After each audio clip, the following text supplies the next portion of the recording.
Okay, so throughout this whole course, we have discussed many functions inside of Excel, such as the sum function, average, if, VLOOKUP, and so on. Well, we can actually use those functions inside of VBA. And this can actually save you a lot of time because you don't have to manually write your own functions. For example, within the WS function worksheet, we have an identical setup from earlier in the course when we were working with the VLOOKUP function. So if I put an ID number in cell G2, let's say 112, the VLOOKUP function should return the name associated to this ID number. So if we click enter, the VLOOKUP function returned Ryan, because over here in our list, Ryan has an ID number of 112. So our goal for this video is to reproduce this VLOOKUP function, but inside of VBA. So within our writing VBA code module, let's add a new sub procedure. I'm going to come down to the bottom here, add some space, and for this sub, I'm going to call it find name. And what we are trying to do is have our code look up the ID number that's in cell G2 and then return the name associated to that ID number in a message box. So the first thing that we need to do is declare our variable. So we can type in dim. I'm going to name the variable fName, and we can either declare it as a string or a variant, because the value that we are trying to return is the name within the name column. So either variable type will work. Now we need to make our variable equal something. So we can type in fName equals, and this is where we will insert the VLOOKUP function inside of VBA. And to do that, we can type in application dot worksheet function dot, and then we can type in the function that we want to insert, which is VLOOKUP. Now from here, it's pretty straightforward, because the arguments required for this function to work is the exact same if you were just using the VLOOKUP function within your spreadsheet.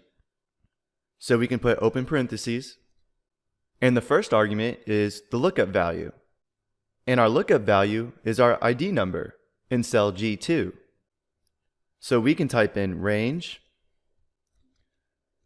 G2. And that's our first argument.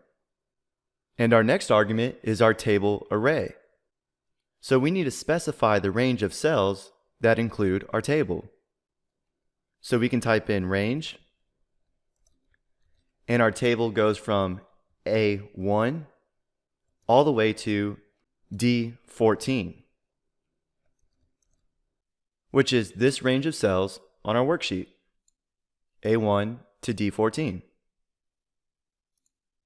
And for our last argument, we need to specify the column where our value that we want to return is located.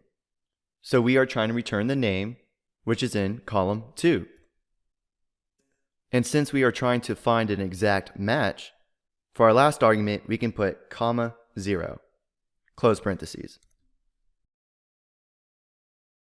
Now we have successfully inserted the VLOOKUP function inside of VBA. We have the lookup value, our table array, the column number which our value that we want to return is in, and then the exact match. So now let's try to display a message box saying what ID number that we search for and the name that it returns. So we can type in message box, open quotes, and we can put ID number space close quotes, and then combine it with the ID number that we searched, which is in cell G2. So we can put the ampersand sign and then type in range G2. And then from here, let's display the name of the ID number in a new line inside the message box. So to add a new line within the message box, we can type in &, VB new line.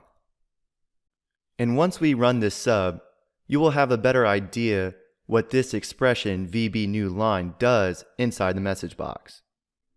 And lastly, we need to put the ID number that the VLOOKUP function returns.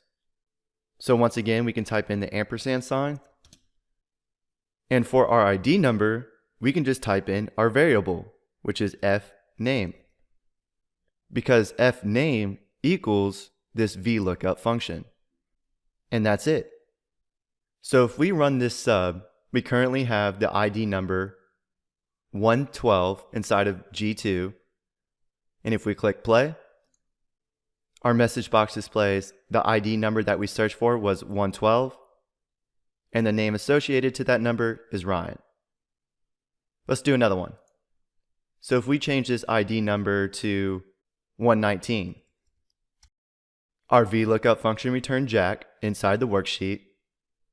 And if we run our sub, once again, it showed us the ID number that we searched for was 119, and the name associated to that number is Jack. So that's how you can use worksheet functions inside of VBA.